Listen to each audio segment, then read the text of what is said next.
ನಾವು ಕಳೆದ ಒಂದು ಸಂದೇಶದಲ್ಲಿ ರಿಪೆಂಟೆನ್ಸ್ ಆಫ್ ಎ ಸಿನ್ನರ್, ಈ ಪಾಪಿಯ ಒಂದು ಮಾನಸಾಂತರ ಅಥವಾ ದೇವರ ಕಡೆಗೆ ತಿರುಗಿ ಕೊಡುವಂತಹ ಒಂದು ವಿಚಾರವನ್ನು ನಾವು ನೋಡ್ತಾ ಬಂದಿದ್ದೇವೆ. ಇದು ಪ್ರಾಮುಖ್ಯವಾದಂಥ ಒಂದು ಅಂಶ. ಯಾಕಂದ್ರೆ ಹೇಳಿದ್ರೆ ವಿ ಕ್ಯಾನ್ ಬಿ ಮಿಸ್ಲೆಡ್. ಈ ಸ್ವಾಮಿ ಮೇಲೆ ನಂಬಿಕೆ ಇಡ್ರಿ, ನೀವು ರಕ್ಷಣೆವಂತರಿ ಎಂಬುದಾಗಿ ಸಾಧಾರಣವಾಗಿ ಯಾರಾದರೂ ಸಹ ನಂಬೋದು ರೀತಿಯಲ್ಲಿ without real repentance, without turning towards god, ದೇವರ ಕಡೆಗೆ ತಿರುಗಿ ಕೊಡದೆ ನಾವು ನಂಬಿದ್ದೇವೆ ಎಂಬುದಾಗಿ ಹೇಳಿಕೊಂಡು ಮೋಸಪಡಿಸಿಕೊಡುವಂಥ ಒಂದು ಸ್ಥಿತಿ ಉಂಟಾಗ್ತದೆ.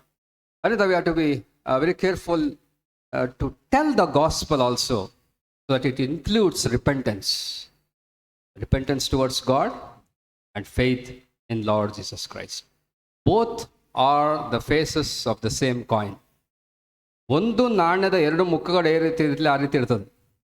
Repentance towards God, faith in Lord Jesus Christ, ಎರಡು ಜೊತೆಯಾಗಿ ಹೋಗುವಂಥದ್ದು.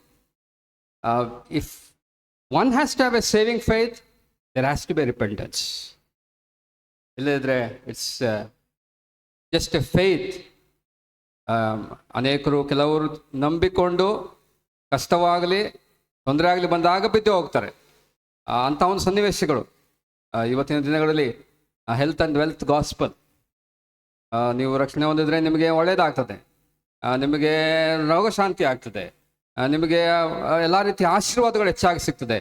ಈ ರೀತಿಯ ಒಂದು ಬೋಧನೆಯಿಂದ people have a misunderstanding about the reality of salvation. ರಕ್ಷಣೆಯ ನಿಜತ್ವದ ಕುರಿತಾಗಿ ಒಂದು ರೀತಿಯಲ್ಲಿ ಬೇರೆ ರೀತಿಯ ಒಂದು ಸುವಾರ್ತೆ ಅದು ಹೋಗುವುದಕ್ಕೆ ಕಾರಣವಾಗ್ತದೆ. ಆದ್ದರಿಂದ let's understand this. Not only if we don't have that experience, ನಮಗೆ ಆ ನಿಜವಂತ ಒಂದು ಅನುಭವ ಇಲ್ಲದಿದ್ದರೆ, let's have that experience and have the grace of god. ದೇವರ ಕೃಪೆಯಿಂದ ನಾವು ರಕ್ಷಣೆ ಹೊಂದಿ ದೇವರಿಗೋಸ್ಕರವಾಗಿ ಜೀವಿಸುವ ಹಾಗೆ ನಮ್ಮ ಜೀವಿತಗಳಲ್ಲಿ ಅದು ಕಾರ್ಯಪ್ರವೃತ್ತ ಆಗುವಂಥ ಒಂದು ಸಂಗತಿ ಆಗಬೇಕು. ನಾವು there is also repentance of saints. No, repentance is not just for sinners. ಬರೀ ಅವಿಶ್ವಾಸಿಗಳಿಗೆ ಮಾತ್ರ, ಪಾಪಿಗಳಿಗೆ ಮಾತ್ರ ಮಾನಸಾಂತರ ಅಥವಾ ಆ ಒಂದು ತಿರುಗಿಕೊಡುವಿಕೆ ಎಂಬುದಾಗಿ ಅಲ್ಲ. That is a radical repentance, basic level. But repenting of individual sins is required in a believer's life. ಒಬ್ಬ ಪಾಪಿ ಆತನು ರಕ್ಷಣೆ ಹೊಂದುವುದಕ್ಕೆ ಆ ಮಾನಸಾಂತರ ಬೇಸಿಕ್ ಲೆವೆಲ್ ದೇವರ ಕಡೆಗೆ ತಿರುಗಿಕೊಡುವಂಥ ಒಂದು ಸಂಗತಿ, ನಾನು ಏನಾಗಿದ್ದೇನೆ ಎಂಬಂತಾಗಿ ಅರಿತುಕೊಡುವಂಥ ಒಂದು ಸಂಗತಿ, ಆತನು ಇನ್ನೂ ಪಾಪದಲ್ಲಿ ಇರುವಂಥ ಒಂದು ಸ್ಥಿತಿಯಿಂದ ಮಾಡುವಂಥ ಒಂದು ಮಾನಸಾಂತರ. But a person who has received salvation, ಒಬ್ಬ ರಕ್ಷಣೆ ಹೊಂದಂತ ವಿಶ್ವಾಸಿ is not dead in sins, is alive, is already a child. ಆ ಒಂದು ರಕ್ಷಣೆ ಹೊಂದಿಸುವಂತ ಪಾಪಿಯೊಬ್ಬ ರಕ್ಷಣೆ ಹೊಂದುವಾಗ, ಆ ಮಾನಸಾಂತರದಿಂದ ಆತನು ಸ್ವೀಕರಿಸಿಕೊಡುವಾಗ, ದೇರ್ ಎಸ್ಟಾಬ್ಲಿಷ್ಡ್ ಎ ರಿಲೇಶನ್ಶಿಪ್, ಒಂದು ಸಂಬಂಧ ಪ್ರಾರಂಭ ಆಗ್ತದೆ. ನ್ಯೂ ಲೈಫ್ ಇನ್ ಕ್ರೈಸ್ಟ್, ಯೇಸು ಕ್ರಿಸ್ತನ ಜೀವ ನಮ್ಮೊಳಗೆ ಜೀವ ಬಂದಾಗ ನಮಗೆ ಒಂದು ಸಂಬಂಧ ಪ್ರಾರಂಭ ಆಯ್ತು. ಅಲ್ಲಿವರೆಗೂ ಇರಲಿಲ್ಲ. ವಿ ಹ್ಯಾವ್ ಎ ರಿಲೇಶನ್ಶಿಪ್ ನಾವು. ದೇವರಿಗೆ ನಮಗೂ ಸಂಬಂಧ ಏನು? ದೇವರ ಮಕ್ಕಳು ಎಂಬಂತ ಒಂದು ಅಧಿಕಾರ. We are the children of God. We are in a level different than a sinner living in sin, still in sins. ಯಾಕಂದ್ರೆ Christ liveth in us. Yesu ಕ್ರಿಸ್ತನೇ ನಮ್ಮೊಳಗೆ ಜೀವಿಸ್ತಾ ಇದ್ದಾನೆ. ನೆಕ್ಸ್ಟ್ ಇಟರ್ನಲ್ ಲೈಫ್ ಎಂಬುದಾಗಿದ್ರೆ we have a kind of smaller understanding. What is eternal life? ನಾವು ಸಾಧಾರಣವಾಗಿ ನಿತ್ಯ ಜೀವ ಎಂಬುದಾಗಿದ್ರೆ ಏನು ಹೇಳ್ತೇವೆ? ಶಾಶ್ವತವಾಗಿ ಪರಲೋಕದಲ್ಲಿ ನಾವು ಜೀವಿಸುವಂಥದ್ದು.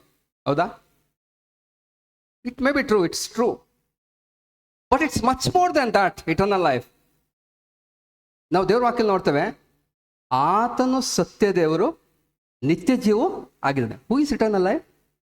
Christ. Christ himself is eternal life. Yesu ಕ್ರಿಸ್ತನೇ ನಿತ್ಯ ಜೀವ. ಯೇಸು ಕ್ರಿಸ್ತ ನಮ್ಮೊಳಗೆ ಬಂದಾಗ we have eternal life.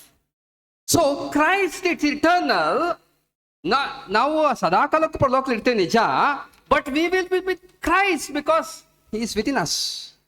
V have eternal life. It's much more than that. Yesu ಸ್ವಾಮಿ ನಮ್ಮೊಳಗಿರುವಂಥ ಒಂದು ಸಂಗತಿ. So in a Christian life, ಕ್ರಿಸ್ತಿಯ ಜೀವಿತ ನಾವು ಜೀವಿಸುವಾಗ ನಾನು ಯಾವ ರೀತಿ ಜೀವಿಸಬೇಕು? ಪಾಪದ ಪಾಲಿಗೆ ಸಾಯುವಂಥ ಸತ್ತಿದ್ದೇನೆ ಎಂಬಂಥ ರೀತಿಯಲ್ಲಿ ನಾನು ಜೀವಿಸ್ಬೇಕು. ಮಾರ್ಟಿಫೈಯಿಂಗ್ ದ ಡೀಡ್ಸ್ ಆಫ್ ಫ್ಲೆಶ್, ಆ ಶರೀರ ಭಾವದ ಸಂಗತಿಗಳನ್ನು ನಾನು ಸಾಯಿಸುವಂಥ ಸ್ಥಿತಿಯಲ್ಲಿ ನಾಡಬೇಕು ದೇವರ ಆತ್ಮನ ಸಹಾಯದಿಂದ. Earlier it was not possible. Now it's possible because Christ lives in us, Holy Spirit dwelt in us. ಪವಿತ್ರಾತ್ಮನ ನಮ್ಮ ಜೀವಿತದಲ್ಲಿ ಆತ್ಮ ವಾಸಿಸುವುದರಿಂದ ಶರೀರ ಭಾವದ ಸಂಗತಿಗಳನ್ನು ಸಾಯಿಸುವುದಕ್ಕೆ ಸಾಮರ್ಥ್ಯ ನಮಗೆ ಉಂಟು. ಈಗ we have to live like that. ನಾವು ಆ ರೀತಿಯಾಗಿ ಸಾಯಿಸಿ ನಾವು ಜೀವಿಸುವಂತರಾಗ. That is the Christian life. ಆದರೆ ಅನೇಕ ಸಾರಿ ವಿ ಫೇಲ್. ಅನೇಕ ಸಾರಿ ನಾವು ಬಿದ್ದು ಹೋಗ್ತೇವೆ.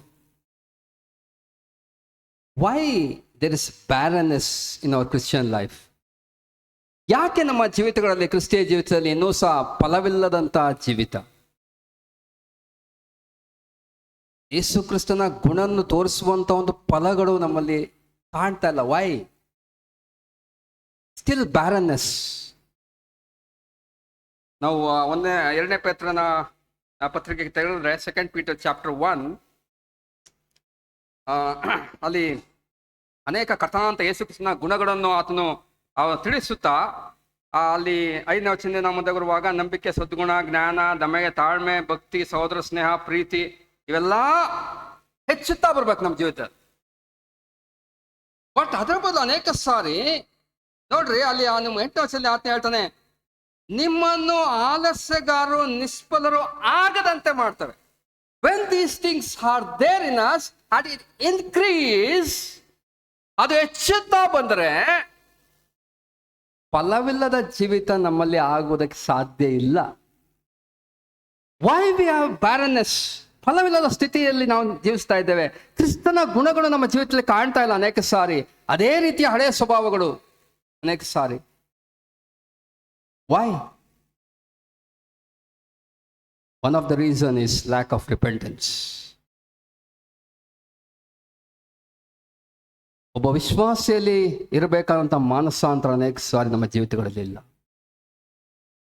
ಅನೇಕ ಸಾರಿ ಪಾಪದಲ್ಲಿ ಬಿದ್ದಾಗ ನಾವು ಅದನ್ನು ಸರಿಯಾದ ರೀತಿಯಲ್ಲಿ ನಾವು ಅರಿಕೆ ಮಾಡದೆ ಅಥವಾ ದೇವರ ಕಡೆಗೆ ತಿರುಗಿಕೊಳ್ಳದೆ, ಪಶ್ಚಾತ್ತಾಪದ ಮನಸ್ಸಿಲ್ಲದೆ, ಅದನ್ನು ಬಿಟ್ಟು ಬಿಡುವಂಥ ಮನಸ್ಸಿಲ್ಲದೆ ಅದೇ ರೀತಿಯಾಗಿ ಮುಂದಿರುವಂಥ ಸ್ಥಿತಿ. ದೋಷಗಳನ್ನು ಮುಚ್ಚಿಕೊಳ್ಳುವವನಿಗೆ ಶುಭವಾಗದು, ಒಪ್ಪಿಕೊಂಡು ಬಿಟ್ಟು ಬಿಡುವವನಿಗೆ ಕರುಣೆ ದೊರೆಯುವುದು. ಒಬ್ಬ ವಿಶ್ವಾಸಿ ಜೀವಿತದಲ್ಲಿ any sin against God, knowingly committed sins, unknowingly committed sins, ಗೊತ್ತಿದ್ದು ಮಾಡಿದಂಥ ತಪ್ಪು, ಗೊತ್ತಿಲ್ಲದೆ ಮಾಡಿದಂಥ ತಪ್ಪು, all kinds of sins of omission and commission, everything we have to repent before God. ದೇವರ ಗತ್ತಡೆಗೆ ತಿರುಗಿಕೊಂಡು ಅದನ್ನು ಬಿಟ್ಟು ಬಿಡುವಂತಹ ಒಂದು ಪ್ರಕ್ರಿಯೆ ನಮ್ಮ ಜೀವಿತದಲ್ಲಿ ಆಗದೆ ಹೋದರೆ will have barrenness in our life. ಕ್ರಿಸ್ತಿಯ ಜೀವಿತದಲ್ಲಿ ಗ್ರೋತ್ ಇನ್ನೊಂದಿರೋದಿಲ್ಲ. Will not have growth in our Christian life. ಫಲವಿಲ್ಲದ ಜೀವಿತ. ಇಲ್ಲಿ ಮುಂದೆ ನಾವು 2 ಪೇತ್ರ ಓದುವಾಗ ದೂರದೃಷ್ಟಿ ಇಲ್ಲದವರಾಗಿದ್ದು ಕುರುಡರಂತೆ ಮಾಡ್ತಾರೆ. Short sightedness. ನನ್ನ ಜೀವಿತಗಳಲ್ಲಿ is repenting happening in our lives? Any sins that we are committing before God, knowingly or unknowingly? ಒಂದು saint, the repentance of a saint is very much required. But ಯಾಕೆ there is no revival in the assemblies? ಯಾಕೆ ಭಕ್ತಿ ಸಂಜೀವನ ಜೀವನನ ಸಭೆಗಳಲ್ಲಿ ಕಾಣ್ತಾ ಇಲ್ಲ? One of the reason is lack of repentance. ವೇಚನ ಪುಸ್ತಕ 9ನೇ ಅಧ್ಯಾಯಕ್ಕೆ ಹೋಗ್ರಿ, ಅಲ್ಲಿ ಅವರಿಗೆ ನಿಷಿದ್ಧ ವಿವಾಹಗಳು ಅನೇಕ ಸಂಗತಿಗಳು ಅಲ್ಲಿ ಆಗುವಾಗ ಎಜ್ರನು ಅಲ್ಲಿ ಪ್ರಲಾಪಿಸುವಂತ ಒಂದು ಸಂಗತಿ. ಆತನ ಬಟ್ಟೆಗಳನ್ನು ಹರಿದುಕೊಂಡು he wept before God. ಎಜ್ರನು ಮಾಡಿಲ್ಲ, ಎಜ್ರನು ತಪ್ಪು ಮಾಡಲಿಲ್ಲ, but the congregation did that. And Ezra as a leader repented for the sins of the congregation.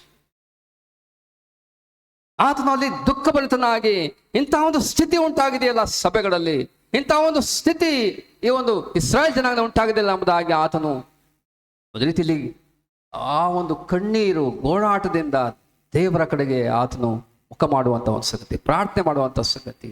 We need revival. ನಮ್ಮ ಒಂದು ಸಭೆಗಳಲ್ಲಿ ಆ ಉಜ್ಜೀವನದ ಅವಶ್ಯಕತೆ ಉಂಟು. We need revival, we need fruit Bering. ಆ ಫಲವನ್ನು ಫಲಿಸುವಂತ ಒಂದು ಜೀವಿತ ನಮ್ಮಲ್ಲಿ ಆಗ್ಬೇಕೆಂಬಂತ ಒಂದು ಸಂಗತಿಯನ್ನು ನಾವು ನೋಡುವಂತರಾಗಿದ್ದೇವೆ. ಪೇತ್ರನು ಆತನು ಬಿದ್ದು ಹೋದ 3 ಸಾರಿ, ನಾನು ಅರಿಯನು. Person who told you are the true and living God, ನೀನು ಜೀವ ಸ್ವರೂಪನಾದ ದೇವರ ಮಗನು ಎಂಬುದಾಗಿ ಅರಿಕೆ ಮಾಡಿದಂತಹ ಒಬ್ಬ ವ್ಯಕ್ತಿ, ದೇವರಿಗೆ ಸಂಪೂರ್ಣವಾಗಿ ಎಲ್ಲದರಲ್ಲಿ ಮುಂದಗ್ತಾ ಇದ್ದಂತಹ ವ್ಯಕ್ತಿ, ನಂಬಿಕೆಯಿಂದ ಅದನ್ನು ಸಮುದ್ರ ಮೇಲೆ ನಡೆದಂತಹ ಒಬ್ಬ ವ್ಯಕ್ತಿ. 3 times he denied, I don't know. ಅದರ ನಂತರ ಆತನು he repented, ಆತನು ಮಾನಸಾಂತರ ಹೊಂದಿದ, ಪಶ್ಚಾತ್ತಾಪದಿಂದ ದೇವರ ಕಡೆಗೆ ತಿರುಗು. So any sin that we commit has to have repentance in our life. ಈ ರಿಪೆಂಟೆನ್ಸ್ ಯಾಕೆ ಬೇಕು? Sinners repentance is for relationship, but a saint's repentance is for fellowship. 2 ವ್ಯತ್ಯಾಸ ಅಂತ ತಿಳ್ಕೊಳ್ಬೇಕು. ಒಬ್ಬ ಪಾಪಿ ಆತನು ಮಾನಸಾಂತರ ಪಡೋದು ಯಾತಕ್ಕೋಸ್ಕರವಾಗಿ, so that he can get the grace of God and have relationship. ಆತನಿಗೆ ಒಂದು ಸಂಬಂಧ ಉಂಟಾಗಬೇಕು, ಅದಕ್ಕೋಸ್ಕರವಾಗಿ. ಆದ್ರೆ ಒಬ್ಬ ವಿಶ್ವಾಸಿ ಆತನು ಮಾನಸಾಂತರ ಪಡಬೇಕು, ಯಾತಕ್ಕೋಸ್ಕರವಾಗಿ? To have that fellowship with God. ದೇವರ ಜೊತೆ ಆ ಅನ್ಯೋನ್ಯತೆ, ದೇವರ ಜೊತೆ ಸಂಸರ್ಗ, ಆ ಕಮ್ಯೂನಿಯನ್ ವಿತ್ ಗಾಡ್. ಈ ಒಂದು ಕಮ್ಯೂನಿಯನ್ ನಮ್ಮ ಜೀವಿತದಲ್ಲಿ ಕಾಣ್ತಾ ಇದೆಯಾ? ಅಥವಾ ಪಾಪದಲ್ಲೇ ಅದೇ ರೀತಿಯಾದಂತಹ ಒಂದು ಸ್ಥಿತಿಗಳು, ಅದೇ ರೀತಿಯಾದ ಹಳೆಯ ಜೀವಿತಗಳು ಅನೇಕ ಸಾರಿ ಮರುಕಳಿಸುವಂತ ಒಂದು ಸಂಗತಿಗಳು, ಇಂಥವರೆಲ್ಲ ಬಿದ್ದು ಹೋಗ್ತಾ ಇದ್ದೇವೆ. A saint, a believer need to have repentance. ಪ್ರಕಟಣೆ ಪುಸ್ತಕದಲ್ಲಿ 7 ಸಭೆಗಳಲ್ಲಿ 5 churches God says repent. ಸ್ಮುರ್ನ ಮತ್ತು ಫಿಲಡೆಲ್ಫಿಯಾ ಸಭೆ ಬಿಟ್ರೆ they were honoring God. ಅವರ ಬಿಟ್ಟು ಎಫೆಸ ಸಭೆ ಆಗಲಿ, ತುವತೈರ, ಲವೋದಿಕಿಯ ಎಲ್ಲಾ ಸಭೆಗಳು, 5 ಸಭೆಗಳು ದೇವರು ಹೇಳಿದಂತ ಮಾತು ರಿಪೆಂಟ್. ನೀ ದೇವರ ಕಡೆಗೆ ತಿರುಗಿಕೋ, ನೀ ತಣ್ಣಕ್ಕೋ ಅಲ್ಲ ಬೆಚ್ಚಗೋ ಅಲ್ಲ, ನೀ ದೇವರ ಕಡೆಗೆ ತಿರುಗಿಕೋ. Is telling the church. Repentance of the congregation, repentance of saints. ದೇವರ ಕಡೆ ತಿರುಗುವಂತ ಮನಸ್ಸು ಬರ್ತದ? ನಾವೆಲ್ಲಿ ಬಿದ್ದು ಹೋಗಿದ್ದೇವೆ? ನೀನು ಎಲ್ಲಿಂದ ಬಿದ್ದಿದ್ದೀಯೋ ಅಲ್ಲಿಂದ. ಎಫೆಸ ಸಭೆಗೆ ತಿಳುವಾಗ ನೀನು ಮೊದಲಿದ್ದ ಪ್ರೀತಿಯನ್ನು ಬಿಟ್ಟು ಬಿಟ್ಟಿದ್ದಿ. The first love that you had has been left. You repent. For love for the Lord Jesus Christ can become cold many times. Grow cold. ಮೊದಲಿದ್ದಂತಹ ಒಂದು ಪ್ರೀತಿ ಕಡಿಮೆ ಆಗೋಗ್ತದೆ next. Are we repenting and getting right with God? Fellowshipping with God. ಆ ಒಂದು fellowship, ಆ ಒಂದು ಅನ್ಯೋನ್ಯತೆ, ಒಂದು ಜೀವಿತ ದೇವರು ಬಯಸುವಂತವನು ಆತನಾಗಿದ್ದಾನೆ. How is this repentance affected? ಈ ಒಂದು ಮಾನಸಾಂತರ ಒಂದು ನಮ್ಮ ಜೀವಿತದಲ್ಲಿ ಯಾವ ರೀತಿ ಕಾರ್ಯ ಆಗ್ತದೆ? ಮೊದಲಾಗಿ ಅಲ್ಲಿ the conviction of the spirit of god. ನಾವು 51ನೇ ಕೀರ್ತನೆಗೆ ಬಂದ್ರೆ ಅಲ್ಲಿ ದಾವೀದನ ಒಂದು ಪಾಪದಲ್ಲಿ ಬೀಳುವಂತಹ ಒಂದು ಸಂಗತಿಯನ್ನು ಹಿಂದೆ ನಾವು ನೋಡ್ತೇವೆ. ಆತನು ಆ ಬೆಚ್ಚಬೆ ಸಂಗಡ ಆ ಒಂದು ಪಾಪ ಮಾಡಿ ಮಾತ್ರವಲ್ಲ, ಅಲ್ಲಿ ಒಬ್ಬ ಊರಿನ ಹೆಂಡತಿಯನ್ನು ಸಾಯಿಸುವಂತ ಒಂದು ಸಂಗತಿ, ಕೊಲೆ ಮಾಡುವಂತ ಒಂದು ಸಂಗತಿ. The man who is close to the heart of God, ದೇವರಿಗೆ ಪ್ರಿಯನಾಗಿದ್ದಂತಹ ಒಬ್ಬ ದಾವೀದನು ಆತನು ಪಾಪದಲ್ಲಿ ಬೀಳುವಾಗ, ಆತನ ಒಂದು ಅದು ಆತನಿಗೆ ಗೊತ್ತಾದಾಗ, ಆತನ ಬಂದು ಹೇಳುವಾಗ, ಆತ ಮಾಡಿದಂಥ ಒಂದು ಅರಿಕೆ, 51ನೇ ಕೀರ್ತನೆ ನೀವು ಓದುವಾಗ ಅದು ನಮಗೆ ಗೊತ್ತಾಗ್ತದೆ. ಪ್ರೀತಿ ಸ್ವರೂಪನಾದ ದೇವರೇ ನನ್ನ ಕರುಣಿಸು. ಆತನು he was convicted by the Spirit of God. ದೇವರ ಆತ್ಮನಿಂದ ಒಂದು ಮನವರಿಕೆ ನಮ್ಮ ಜೀವಿತದಲ್ಲಿ ಉಂಟಾಗಬೇಕು. ಪಾಪದ ಕುರಿತಾದಂತಹ ಒಂದು ಮನವರಿಕೆ ದೇವರ ಆತ್ಮನ ತಿಳಿಸುವಾಗ ನಾವು ಎಚ್ಚೆತ್ತುಕೊಳ್ತೇವೆ, ಅಥವಾ ಅದು ಸಾಧಾರಣ ಎಂಬುದಾಗಿ, ಎಲ್ಲ ಪಾರ್ಟ್ ಆಫ್ ಲೈಫ್ ಎಂಬುದಾಗಿ ನಾವು ಅದೇ ರೀತಿಯಾಗಿ ನಾವು ಮುಂದೆ ಹೋಗ್ತೇವೆ. ದೇವರು ತಿಳಿಸುವಂಥ ಯಾವುದೇ ಒಂದು ಸಂಗತಿ ಆಗಲಿ, ದೇವರಿಗೆ ವಿರುದ್ಧವಾದಂಥ ಸಂಗತಿಗಳು, ದೇವರಿಗೆ ಮೆಚ್ಚುಗೆ ಆಗದಂಥ ಸಂಗತಿಗಳು ನಮ್ಮ ಜೀವಿತದಲ್ಲಿ ದೇವರ ಆತ್ಮ ತೋರಿಸುವಾಗ ಆರ್ ವಿ ಕನ್ವಿಕ್ಟೆಡ್? ಆ ಒಂದು ಮನವರಿಕೆ ನಮ್ಮ ಜೀವಿತದಲ್ಲಿ ಆಗಬೇಕು. ಮಾತ್ರವಲ್ಲ, ಯಾರ್ ಕಂಟ್ರಿಷನ್, ಜಜ್ಜಿ ಹೋದ ಮನಸ್ಸನ್ನು ನೀವು ತಿರಸ್ಕರಿಸುವುದಿಲ್ಲ ಸ್ವಾಮಿ. ಪಶ್ಚಾತ್ತಾಪದಿಂದ ಜಜ್ಜಿ ಹೋದಂಥ ಮನಸ್ಸು, ಕಾಂಟ್ರೈಟ್ ಹಾರ್ಟ್, ನಮ್ಮಲ್ಲಿ ಆ ಒಂದು ಪಶ್ಚಾತ್ತಾಪ ತಗ್ಗಿಸುವಿಕೆಯ ಒಂದು ಮನಸ್ಸು ನಮ್ಮ ಜೀವಿತದಲ್ಲಿ ಬರಬೇಕು. Contrition, humble before God. ಮಾತ್ರವಲ್ಲ, ಕನ್ಫೆಷನ್, ಹಾನೆಸ್ಟಿ ಬಿಫೋರ್ ಗಾಡ್. ಯಥಾರ್ಥತ್ವವನ್ನು ನೀನು ಮೆಚ್ಚುತ್ತಿ ಸ್ವಾಮಿ. ಯಥಾರ್ಥ ಚಿತ್ತವೇ ನನಗೆ ಸಂತೋಷ. We have to be honest before god.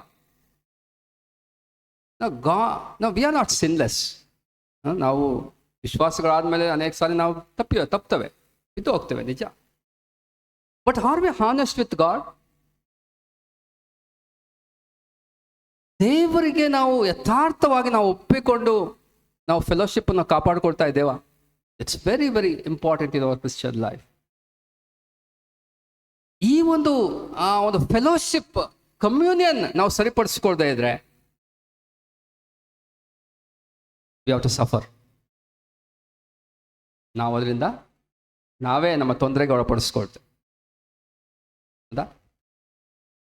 ಯಾವ ರೀತಿಯಲ್ಲಿ? We have to be honest before God. ಯಾಕೆ ಎಂಬುದಾಗಿಡುವಾಗ ನಾವು failure to repent brings discipline. ನಾವು ಒಂದು ವೇಳೆ ಮಾನಸಾಂತರ ಪಡದೆ ದೇವರು ತೋರಿಸುವಂಥ ಒಂದು ಪಾಪವನ್ನು ನಾವು ಅರಿಕೆ ಮಾಡದೆ ಸರಿಪಡಿಸಿಕೊಳ್ಳದೆ ಆ ಒಂದು ಫೆಲೋಶಿಪ್, ಕಮ್ಯೂನಿಯನ್ ಸರಿಪಡಿಸಿಕೊಳ್ಳದೆ ಹೋದರೆ we have to go through discipline.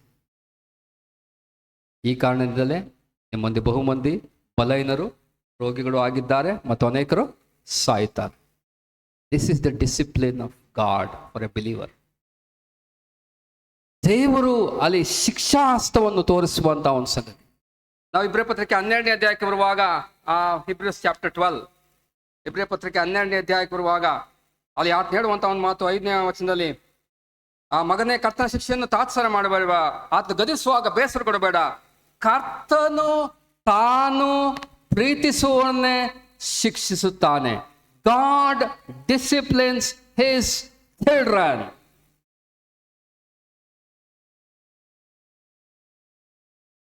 ಅಲ್ಲಿ ಮುಂದೆ ಆತ ಹೇಳ್ತಾನೆ, ನೀವು ಶಿಕ್ಷಿತರಾಗುವುದಕ್ಕಾಗಿ 7ನೇ ವಚನ, ನಿಮಗೆ ಶಿಕ್ಷೆ ಆಗುತ್ತೆಂದು ಸಹಿಸಿಕೊಳ್ಳ್ರಿ. 8ನೇ ವಚನ, ತಂದೆಯಿಂದ ಶಿಕ್ಷೆ ಹೊಂದದ ಮಗನಲ್ಲಿ ಮಕ್ಕಳೆಲ್ಲರೂ ಹೊಂದುವ ಶಿಕ್ಷೆ ಉಂಟಾಗದಿದ್ರೆ ನೀವು ಹಾದರಿಂದ ಹುಟ್ಟಿದವರೇ ಹೊತ್ತು ಪುತ್ರ ಅಲ್ಲ. One of the red flag in a life of a believer is discipline. If there is no discipline, it's a red flag. We have to ask ourselves whether we are really saved. ಯಾಕೆಂದ್ರೆ ಒಬ್ಬ ನಿಜವಾಗಿ ರಕ್ಷಣೆ ಹೊಂದಿದವನು ದೇವರ ಮಗನು. V have A relationship. ದೇವರು ಯಾರಿಗೆ ಮೊದಲು ಶಿಕ್ಷೆಯನ್ನು ಆತ್ಮ ಕೊಡ್ತಾನೆ? ತನ್ನ ಮಕ್ಕಳಿಗೆ. ಈಗ ಒಬ್ಬ ವಿಶ್ವಾಸ ಎಂಬುದಾಗಿ ನಾನು ಹೇಳ್ಕೊಂಡು ನಾನು ಪಾಪ ಮಾಡಿದ್ರು ಕೂಡ, ಅದರಲ್ಲಿ ಮುಂದುವರಿತಾ ಇದ್ರು ಕೂಡ, ದೇವರು ನನಗೆ ಶಿಕ್ಷೆ ಕೊಡಲಿಲ್ಲ, ಸರಿಪಡಿಸ್ಲಿಲ್ಲ ಎಂಬುದಾಗಿಡಿದ್ರೆ it's a question mark whether I am really saved or not. ನಾನು ನಿಜವಾಗಿ ರಕ್ಷಣೆ ಹೊಂದಿದ್ದವನ ಇಲ್ಲ ನಾವು ಪ್ರಶ್ನೆ ಮಾಡ್ಕೊಡ್ಬೇಕು. ಯಾಕಂದ್ರೆ ದೇವರು ತನ್ನ ಮಕ್ಕಳನ್ನು ಖಂಡಿತವಾಗಿ ಶಿಕ್ಷೆ ಮಾಡ್ತಾರೆ 100%. If it is not happening, maybe you are not having relationship at all. ತಂದೆಗೂ ನೀವು ಸಂಬಂಧ ಇಲ್ಲದೆ ಇರೋದಕ್ಕೆ ಸಾಧ್ಯತೆ ಉಂಟು. That's why God is allowing you to continue in that. That's why believer cannot continue in sin. Either he will repent or God will discipline and bring him back. Either one of those two things happens. ನಾವು ಸರಿಪಡಿಸ್ಕೊಂಡು ಆತ್ಮ ಬಳಿಗೆ ಬರಬೇಕು, ಇಲ್ಲ ದೇವರು ಶಿಕ್ಷೆ ಕೊಟ್ಟು ನಮ್ಮನ್ನು ಸರಿಪಡಿಸುವಂತನಾಗಿದೆ. ಮಕ್ಕಳೆಲ್ಲರೂ ಹೊಂದುವ ಶಿಕ್ಷೆ ನಿಮಗೆ ಉಂಟಾಗದಿದ್ದರೆ ನೀವು ಆದರಕ್ಕೆ ಹುಟ್ಟಿದವರು ಹೊರತು ಪುತ್ರ ಅಲ್ಲ. You are not children of God if there is no discipline. ನನ್ನ ಜೀವಿತಗಳಲ್ಲಿ are we repenting of our sins? ನಮ್ಮೊಂದು ವೈಯಕ್ತಿಕ ಜೀವಿತದಲ್ಲಿ ಈ ಒಂದು ಮಾನಸಾಂತರ, ದೇವರಿಗೆ ವಿರುದ್ಧವಾಗಿ ನಾವು ಮಾಡುವಂಥ ಯಾವುದೇ ಕಾರ್ಯಗಳು, ದೇವರಿಗೆ ಮೆಚ್ಚುಗೆ ಆಗದಂಥ ಕಾರ್ಯಗಳು ದೇವರು ತಿಳಿಸುವಾಗ, ದೇವರ ಆತ್ಮ ನಮ್ಮ ಜೀವಿತದಲ್ಲಿ ಮಾತನಾಡುವಾಗ ಅಲ್ಲೇ ನಾವು ಸರಿಪಡಿಸಿಕೊಂಡು ಒಪ್ಪಿ ಅರಿಕೆ ಮಾಡಿ ಯಥಾರ್ಥತೆಯಿಂದ ಸಿನ್ಸಿಯರಿಟಿಯಿಂದ ದೇವರ ಬಳಿಗೆ ಬರ್ತೇವೆ. ದೇವರು ಕ್ಷಮಿಸುವಂತನಾಗಿದ್ದಾನೆ. ಈ ರೆಸ್ಟೋರ್ಸ್ ಅವರ್ ಫೆಲೋಶಿಪ್. ಆತ ನಮ್ಮ ಅನ್ಯೋನ್ಯತೆಯನ್ನು ಆತನು ಸರಿಪಡಿಸುವಂಥ ಒಂದು ಸಂಗತಿಯನ್ನು ನೋಡುವಂತಾಗಿದೆ. God will lessen the severity of discipline before it's too late. ಆ ಸಿವಿಯರಿಟಿ, ಅದರ ಒಂದು ಸಿವಿಯರಿಟಿಯನ್ನು ದೇವರು ಕಡಿಮೆ ಮಾಡುವಂತನಾಗಿದ್ದಾನೆ. If repent early, delay more discipline. ಈಗ ಒಬ್ಬ ತಂದೆ ಒಬ್ಬ ಮಗನಿರ್ತಾನೆ ಅಂತ ತಿಳ್ಕೋಣ. ಅದನ್ನು ಯಾವುದೋ ಅಲ್ಲಿ ಕೆಸರಲ್ಲಿ ಆಟ ಆಡ್ತಾ ಇರ್ತಾನೆ ಹೊರಗಡೆ. ತಂದೆ ನೀನು ಹೋಗ್ಬೇಡ ಎಂಬುದಾಗಿ ಹೇಳ್ತಾನೆ. ಬರ್ತಾನೆ, ತಿರುಗಿ ಒಂದು ಸ್ವಲ್ಪ ತಾಳ್ಮೆ ತಿರುಗಿ ಆ ಕೆಸರಿಗೆ ಹೋಗಿ ಆಟೋದಕ್ಕೆ ಶುರು ಮಾಡ್ತಾನೆ. ತಿರುಗಿ ಜೋರಾಗಿ ಗದರಿಸುವಂತಾನೆ, ತಂದೆ ಗದರಿಸ್ತಾನೆ, ಅಲ್ಲಿ ಹೋಗ್ಬೇಡ ಅಂತ ಹೇಳಿಲ್ವ, ಯಾಕೆ ಹೋಗ್ತಾ ಇದೆಯಾ? ತಿರುಗಿ ಬರ್ತಾನೆ, ಸ್ವಲ್ಪ ತಾಳ್ಮೇಲೆ ತಿರುಗಿ, ಇನ್ನು ಸ್ವಲ್ಪ ತಾಳ್ಮೇಲೆ ತಿರುಗಿ is there in same place. ಆಗ ತಂದೆ ಏನು ಮಾಡ್ತಾನೆ? ಒಂದು 4 ಬಾರಿಸ್ತಾನೆ. ಹೌದಾ? ಒಂದು ಸ್ವಲ್ಪ ಜಾಸ್ತಿ ಶಿಕ್ಷೆ ಉಂಟಾಗ್ತದೆ. ತಿರುಗಿ ಆತನು ಬರ್ತಾನೆ, ಇನ್ನಷ್ಟು ಕೆಲವು ಕಲಿತೆ ಆದ್ಮೇಲೆ ತಿರುಗಿ ಅಲ್ಲೇ ಇದ್ದಾನೆ. What does father do? What does father do?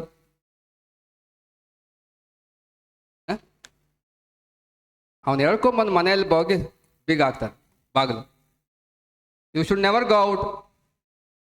ಹೌದಾ? God does that. He tells us once, twice, thrice. ದೇವರು ದೀರ್ಘ ಶಾಂತನು. ಅನೇಕ ಸಾರಿ ನಮಗೆ ಅವಕಾಶಗಳನ್ನು ಕೊಡ್ತಾನೆ. ನಾವು ಇನ್ನೂ ತಿರುಕೊಳ್ತಾ ಇಲ್ಲ, ತಿರುಗಿ ಅದೇ ರೀತಿಯಲ್ಲಿ ನಾನು ಹೋಗ್ತಾ ಇದ್ದೇನೆ. One day he takes up to heaven. ಈ ಕಾರಣದಲ್ಲೇ ನಿಮ್ಮಲ್ಲಿ ಬಹುಮಂದಿ ಬಲಹೀನರು, ರೋಗಿಗಳು ಆಗಿದ್ದೀನಿ, ಅನೇಕರು ಸಾಯ್ತಾ. God help us. Let's not take lightly of this repentance. ಮಾನಸಾಂತರ, ದೇವರ ಕಡೆ ತಿರುಗಿ ಕೊಡುವಂತ, ಅನ್ಯೋನ್ಯತೆ ಸರಿಪಡಿಸಿಕೊಡುವಂತ ಒಂದು ಸಂಗತಿ, it has to happen in our every day life. ಆ ರೀತಿಯ ಒಂದು ಜೀವಿತ ಪ್ರಕ್ರಿಯೆ ನಮ್ಮ ಜೀವಿತದಲ್ಲಿ ಆಗಬೇಕೆಂಬುದಾಗಿ ದೇವರು ಬಯಸುವಂತನಾಗಿದೆ. ನಾವೀಗ ವಾಕ್ಯದ ಕಡೆಗೆ ನಾವು ಬರುವಂತ 2ನೇ ಅರಸರ ಪುಸ್ತಕ 6ನೇ ಅಧ್ಯಾಯ 31ನೇ ವಚನದಲ್ಲಿ ಅಲ್ಲಿ ಎಲೀಷನ ಅಂತ ಹೇಳುವಂತ ಒಂದು ಮಾತು, ಆ ಒಂದು ಅರಸನ ಹೇಳುವಂತ ಮಾತು, ಈ ದಿನ ಎಲೀಷನ ತಲೆಯನ್ನು ಹಾರಿಸ್ತೇನೆ. I will take out the head of Elisha. ನಾನು ಆ ಎಲೀಷನ ಒಂದು ಪ್ರಾಣವನ್ನು ತೆಗೆದು ಬಿಡ್ತೇನೆ. His heart is so much wicked.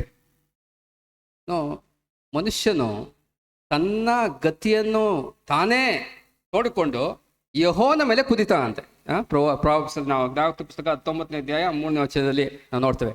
ಯೆಹೋವನ ಮೇಲೆ ಕುದಿತಾನಂತೆ. ಇಲ್ಲಿ ಯಾರ ಮೇಲೆ ಕುದಿತಾನೆ? ದೇವರ ಮನುಷ್ಯನ ಮೇಲೆ.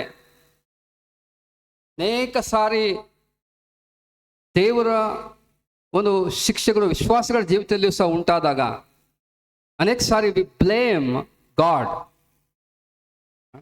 ದೇವರು ಇದಕ್ಕೆ ಕಾರಣ ಎಂಬುದಾಗಿ ಒಂದು ವೇಳೆ ಹೇಳ್ತೇವೆ. ಅಥವಾ ವಿ ಬ್ಲೇಮ್ ಸೈತಾನ್. ಅನೇಕ ಸಾರಿ ಸೈತಾನ್ ಎಂಬುದಾಗಿ ನಾವು ಸೈತಾನಿಗೆ ಸೈತಾನ್ಗೆ ಅವಕಾಶ ಕೊಟ್ಟವ್ರು ಯಾರು? ನಾವೇ. We have given opportunity to devil. ಆಮೇಲೆ ಸೈತಾನ್ ಮೇಲೆ ನಾವು ಬ್ಲೇಮ್ ಮಾಡ್ತೇವೆ. We blame others many times, but we don't blame ourselves many times. ನಾವು ನಮ್ಮನ್ನೇ ನಾವು ಬ್ಲೇಮ್ ಮಾಡಿಕೊಡುವಂಥ ಒಂದು ಸತಿ accepting our mistakes, whatever we have done before God. ಆ ಸಂಗತಿ ಇವನ ಜೀವಿತದಲ್ಲಿ ಆಗಲಿಲ್ಲ. ಅದರ ಬದಲು ತಿರುಗಿ ಕೊಡೋ ಬದಲು ಅಲ್ಲಿ ದೇವರ ಮನುಷ್ಯನ ಮೇಲೆ ಕೋಪವನ್ನು ತೋರಿಸುವಂಥ ಒಂದು ಕ್ರಿಯೆಯನ್ನು ಇಲ್ಲಿ ಅರ್ಸನ ಮಾಡುವಂಥ ಒಂದು ಸಂಗತಿಯನ್ನು ನೋಡುವಂತರಾಗಿದೆ. ನಾವು 32ನೇ ವಚನಕ್ಕೆ ಬರುವಾಗ ನಾವು ನೋಡುವಂತರಾಗಿದ್ದೇವೆ. ಎಲೀಷನ ಊರಿನ ಅರಡೆ ತನ್ನ ಮನೆಯಲ್ಲಿ ಕೂತ್ಕೊಂಡಿದ್ದನು. ಅರಸು ತನ್ನ ಹತ್ತಿರವಿದ್ದ ಬಾಣನ್ನು ಕಳಿಸಿದನು. ಅವನು ಇನ್ನೂ ದೂರದಲ್ಲಿರುವಾಗಲೇ ಎಲೀಷನ ಹಿರಿಯರಿಗೆ, ನೋಡ್ರಿ, ಆ ಕೊಲೆಗಾರನ ಮಗನು ನನ್ನ ತಲೆಯನ್ನು ಆರಿಸಲಿಕ್ಕೆ ಆಳನ್ನು ಕಳಿಸಿದ್ದಾನೆ. ಆಡು ಇಲ್ಲಿಗೆ ಬಂದ ಕೂಡಲೇ ಬಾಗಿಲನ್ನು ಮುಚ್ಚಿ ಅವನು ಒಳಗೆ ಬಾರದಂತೆ ಅದನ್ನು ಒತ್ತಿಡಿರಿ. ಅವನು ಹಿಂದೆ ಬರುತ್ತಿರುವ ನೋಡಿ ನಾವು ಕಾಲು ಸಪ್ಪಳು ಕೇಳಿಸ್ತದಲ್ಲ. ಈಗ ಆ ಮೆಸೆಂಜರು ಮತ್ತು ಕಿಂಗ್ ಅವ್ರು ಬರ್ತಾ ಇದ್ದಾರೆ. ಯಾಕೆ? ತಲೆಯನ್ನು ತೆಗೆಯಕ್ಕೆ. ಇವತ್ತು ಯಾರಾದರೂ ಒಂದ್ ವೇಳೆ ಫೋನ್ ಮಾಡಿ ನಿನ್ನ ಇವತ್ತು ಸಾಯಿಸ್ತೀನಿ ಎಂಬುದಾಗಿ ಹೇಳಿದ್ರೆ ನಾವೇನ್ ಮಾಡ್ತೇವೆ? ಬಾಗಿಲೆಲ್ಲ ಹಾಕೊಂಡು ಭದ್ರವಾಗಿ ಗೊತ್ತಾಗದ ಪ್ಲೇಸ್ಗೆ ಹೊರಟೋಗ್ಬಿಡ್ತೀವಿ, ಅಥವಾ ಏನೋ something happens in our life, right? But what is Elisha doing? The calmness of Elisha, he sat down. He knows. ಅಲ್ಲಿ ಮುಂದೆ ನಾವು ನೋಡ್ತೇವೆ, ದೂರದಲ್ಲಿರುವಾಗಲೇ ನೋಡ್ರಿ ಅವ್ನು ಕಳಿಸಿದ್ದಾನೆ. ಆತನ ಜ್ಞಾನ ದೃಷ್ಟಿ ಈಗಾಗಲೇ ನಾವು ನೆಕ್ಸ್ಟ್ ಸಾರಿ ನೋಡಿದ್ದೇವೆ ಎಲೀಷನ ಜೀವಿತದಲ್ಲಿ. He knows what is going to happen. But still, calmness is sitting. Compare with Elijah. 1ನೇ ಅರಸುಗಳ ಪುಸ್ತಕ 19ನೇ ಅಧ್ಯಾಯಕ್ಕೆ ಬಂದ್ರೆ, 1ನೇ ಅರಸುಗಳ ಪುಸ್ತಕ 19ನೇ ಅಧ್ಯಾಯ, ಇಲ್ಲೂ ಸಹ ಒಂದು ಥ್ರೆಟ್ನಿಂಗ್ ಮೆಸೇಜ್ ಬರ್ತದೆ. ಈ threatening message it's coming from Jezebel. ಯೆಜೆಬೆಲಳು ದೂತರನ್ನು ಕಳಿಸಿ, 2ನೇ ವಚನ, ನೀನು ಪ್ರವಾದಿಗಳ ಪ್ರಾಣ ತೆಗೆದಂತೆ ನಾಳೆ ಇಷ್ಟು ಹೊತ್ತಿಗೆ ನಾನು ನಿನ್ನ ಪ್ರಾಣವನ್ನು ತೆಗೆದೇ ಹೋದ್ರೆ ಬೇಕಾದನ್ನು ಮಾಡಿ. ಥ್ರೆಟನಿಂಗ್ ಎಲೈಜಾ, ನಾನು ನಿನ್ನ ಪ್ರಾಣವನ್ನು ತೆಗಿತೇನೆ ಎಂಬುದಾಗಿ ಆತಂದೆ. ಆಗ ಎಲ್ಲಿನ ಏನ್ ಮಾಡ್ತಾನೆ ನೋಡ್ರಿ, ಅದನ್ನು ಕೇಳಿದೊಡನೆ ತನ್ನ ಪ್ರಾಣ ರಕ್ಷಣೆ ಅಲ್ಲಿಂದ ಹೊರಟು ಓಡಿ ಹೋಗ್ತಾನೆ. ಇರಾನ್ ಅಲ್ಲಿ ಎಲ್ಲಿಗೆ ಅಂದ್ರೆ 4ನೇ ವಚನಕ್ಕೆ ಹೋಗುವಾಗ ಅಲ್ಲಿ ಎಷ್ಟೋ ಒಂದು ದಿವಸ ಪ್ರಾಣಷ್ಟು ದೂರ ಹೋಗಿ ಆತನ ಕೇಳ್ತಾನೆ, ಸ್ವಾಮಿ ನನಗೆ ಸಾಕಾಯಿತು, ನನ್ನ ಪ್ರಾಣವನ್ನು ತೆಗೆದುಬಿಡು, ಟೇಕ್ ಔಟ್ ಮೈ ಲೈಫ್, ನನಗೆ ಸಾಕಾಗಿ ಹೋಯ್ತು ಸ್ವಾಮಿ. ಯಾತಕ್ಕೆ? A threatening from a woman running. But see Elisha ಏನ್ ಮಾಡ್ತಾನೆ? ಕಾಮ್. Fear of evil. ನಾನು ಕಾರ್ಗತ್ತಲೆ ನಡೆಯುವಾಗಲೂ ನೀನು ಹತ್ತಿರದಿಂದ ನಾನು ಕೇಡಿಗೆ ಹೆದರೆ. ನಿನ್ನ ದೊಣ್ಣೆಯು ನಿನ್ನ ಕೋಲು ನನಗೆ ಧೈರ್ಯ ಕೊಡ್ತದೆ. It's not fearing evil. But still ಬಂದಾಗ ಅಲ್ಲಿ ಬಾಗಿಲು ಮುಚ್ಚಿ ಅಲ್ಲಿ ಒತ್ತಿಡುವಂತ ಒಂದು ಸಂಗತಿಗಳನ್ನು ನಾವು ನೋಡ್ತೇವೆ. ಆಮೇಲೆ ಅಲ್ಲಿ ಮುಂದಕ್ಕೆ ನಾವು ಬರುವಾಗ 33ನೇ ವರ್ಷದಲ್ಲಿ ಅವರಲ್ಲಿ ಮಾತಾಡುತ್ತವರಿಗೆ ಅಲ್ಲಿ ಬಂದರು. ಅವರಿಗೆ ಎಲೀಷ, ನೋಡು, ಈ ಆಪತ್ತು ಯೆಹೋವನಿಂದಲೇ ಬಂದದ್ದು, ಇನ್ನು ಮುಂದೆ ನಾನೇಕೆ ನಿರೀಕ್ಷಿಸಿಕೊಂಡಿರಬೇಕು? ಈ ಒಂದು ಆಪತ್ತು, this kind of evil is coming from the lord. ಈ ರೀತಿಯ ಜಡ್ಜ್ಮೆಂಟ್, ದೇವರ ಒಂದು ನ್ಯಾಯ ತೀರ್ಪು, ಅಲ್ಲಿ ಆದಂಥ ಒಂದು ಸಿಚುಯೇಷನ್ಸ್, ಆ ಪಟ್ಟಣದಲ್ಲಿ ಆದಂಥ ಒಂದು ಸಂಗತಿ, ಕ್ಯಾನಿಬಾಲಿಸಮ್, ಆ ಮಕ್ಕಳನ್ನೇ ತಿನ್ನುವಷ್ಟರ ಮಟ್ಟಿಗೆ ಹೋದಂಥ ಒಂದು ಸ್ಥಿತಿಗಳು, ಎಲ್ಲ ಸಂಗತಿಗಳು telling is evil from the Lord. ದೇವರಿಂದಲೇ ಬಂದಿದ್ದು. He recognises at least this is from the Lord. Is not repenting. ಆತನು ಬದಲಾವಣೆ ಹೊಂದಲಿಲ್ಲ, ಮಾನಸಾಂತರ ಹೊಂದಲಿಲ್ಲ, ಆದರೆ he knew it is the Lord, is of the Lord. This evil, ಈ ಒಂದು ದುಷ್ಕೃತ್ಯ ಅದು ಯೆಹೋವನಲ್ಲೇ ಬಂದದ್ದು. ಆಮೇಲೆ ಆತ ಹೇಳ್ತಾನೆ, ನಾನು ಯಾಕೆ ಕಾಯ್ದುಕೊಂಡಿರಬೇಕು? Why should I wait? It's not willing to wait because he is not repented first of all. Has anger towards God. ನಾನು ಯಾಕೆ ನಾನು ಕಾದುಕೊಂಡಿರಬೇಕು ಎಂಬುದಾಗಿ ಆಗ್ತದೆ. ದೇವರ ಸಮಯಕ್ಕೋಸ್ಕರವಾಗಿ ಕಾಯುವಂಥ ಒಂದು ಸಂಗತಿ ಅದು. It's very important in a Christian life. Next ಸಾರಿ we don't want to wait. We want in our own time. ನಮ್ಮ ಸಮಯದಲ್ಲೇ ಆಗ್ಬೇಕು. But God has his own time. ದೇವರ ಸಮಯಕ್ಕೋಸ್ಕರವಾಗಿ ಕಾಯುವಂಥದ್ದು. ಆತನನ್ನು ಆಶ್ರಯಿಸಿಕೊಂಡು ಧನ್ಯರು. ಆತನಿಗೋಸ್ಕರ ಕಾದಿರುವಾಗ ನಾವು ಧನ್ಯರು. 34ನೇ ಕೀರ್ತನೆ ಸಹ ನೋಡ್ತೇವೆ, ವೆಯ್ಟ್ ಆನ್ ದ ಲಾರ್ಡ್. ಆತನಿಗೋಸ್ಕರ ನಿರೀಕ್ಷಿಸಿಕೊಂಡಿರು, ಆತನಿಗೋಸ್ಕರವಾಗಿ ಕಾದಿರು. This person, this king is not waiting. Instead he was angry towards God. ನನ್ನ ಜೀವಿತಗಳಲ್ಲಿ let us accept our mistakes before the Lord. Instead of blaming anyone, let's blame ourselves for whatever the sins we have committed. Take full responsibility. ನಮ್ಮ ಒಂದು ಜವಾಬ್ದಾರಿ ನಾವು ಹೊತ್ತುಕೊಳ್ಳುವಂತರಾಗಿರ್ಬೇಕು. Yes Lord, this is what I have done. I am responsible for these things. ನಾನು ಇದಕ್ಕೆ ಕಾರಣನು ಎಂಬಂತ ಒಂದು ಮನವರಿಕೆ ನಮ್ಮ ಜೀವಿತದಲ್ಲಿ ಆಗಬೇಕು. We have to be honest before God, whatever sins we have committed against the Lord. ಆ ರೀತಿಯ ಜೀವಿತದಲ್ಲಿ ಬರುವಾಗ we have the happy fellowship with our God. ಆ ಒಂದು ಅನ್ಯೂನ್ಯತೆ, ಅದರಲ್ಲಿರುವಂಥ ಸಂತೋಷ, ಅದರಲ್ಲಿರುವಂತಹ ಒಂದು ಆತ್ಮಿಕವಾದಂಥ ಒಂದು ನಾವು ಜೀವನ ಜೀವಿತದಲ್ಲಿ ಹೆಚ್ಚಾಗಿ ಕಾಣುವುದಕ್ಕೆ ಸಾಧ್ಯ ಉಂಟಾ? ಆ ರೀತಿಯ ಒಂದು ಜೀವಿತ ನಮ್ಮ ಜೀವಿತದಲ್ಲಿ ಆಗದೆ ಇದ್ದರೆ ನಮ್ಮನ್ನು ನಾವೇ ಒಪ್ಪಿಸಿಕೊಂಡವರಾಗಿ, ದೇವರ ಮುಂದೆ ಅರಿಕೆ ಮಾಡಿಕೊಂಡವರಾಗಿ, ಯಥಾರ್ಥ ಚಿತ್ತರಾಗಿ, ನಮ್ಮ ತಪ್ಪುಗಳನ್ನು ಒಪ್ಪಿಕೊಂಡು ಅರಿಕೆ ಮಾಡಿ ಬಿಟ್ಟವರಾಗಿ ಆ ಅನ್ಯೂನ್ಯತೆಯಲ್ಲಿ ನಾವು ಮುಂದುವರಿಯೋದಕ್ಕೆ ದೇವರು ತಾನೇ ಸಹಾಯ ಮಾಡಿ. ದೇವರು ತಾನೇ ಈ ಆಲೋಚನೆಗಳನ್ನು ನಮ್ಮೆಲ್ಲರಿಗೆ ಆತ್ಮ ಆಶೀರ್ವದಿಸಲಿ.